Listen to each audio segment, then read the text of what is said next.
ব্যথাকাম। আজকের ব্রেকিং নিউজে জয়েন করার জন্য আপনাদের ধন্যবাদ। আজ আমরা দেশের অন্যতম বড় অর্থনৈতিক পরিবর্তন জিএসটি হারে বর্ষর রদবদল নিয়ে আলোচনা করছি।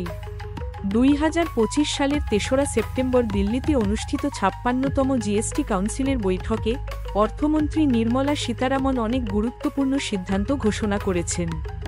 এই সিদ্ধান্তগুলি সাধারণ মানুষের জীবনের উপর সরাসরি প্রভাব ফেলবে।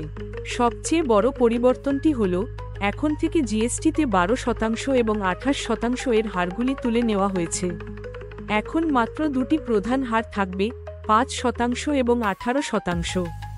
এর পাশাপাশি পাপ এবং বিলাসবহুল পণ্যের জন্য একটি নতুন 40% বিশেষ হারও চালু করা হয়েছে। চলুন জেনে নিই কি কি সস্তা হয়েছে। প্রতিদিনের ব্যবহৃত জিনিস যেমন সাবান, শ্যাম্পু, টুথপেস্ট এবং সাইকেলের উপর জিএসটি 18% থেকে কমে 5% হয়েছে।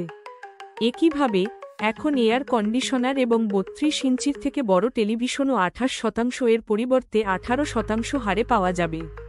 কৃষকদের জন্য একটি স্বস্তির খবর, ট্রাক্টর এবং কৃষি সরঞ্জামের উপর এখন মাত্র 5% জিএসটি লাগবে।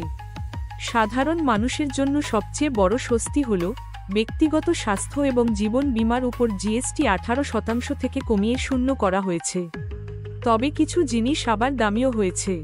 পান মশলা, গুটখা, সিগারেট এবং কিছু বিলাসবহুল গাড়ি এখন 40% এর ট্যাক্স স্ল্যাবে চলে এসেছে। এই পরিবর্তনগুলির উদ্দেশ্য হল সহজ করা এবং সাধারণ মানুষের উপর বোঝা কমানো। অর্থমন্ত্রী এই সিদ্ধান্তকে সাধারণ মানুষের জন্য একটি দিওয়ালির উপহার বলেছেন।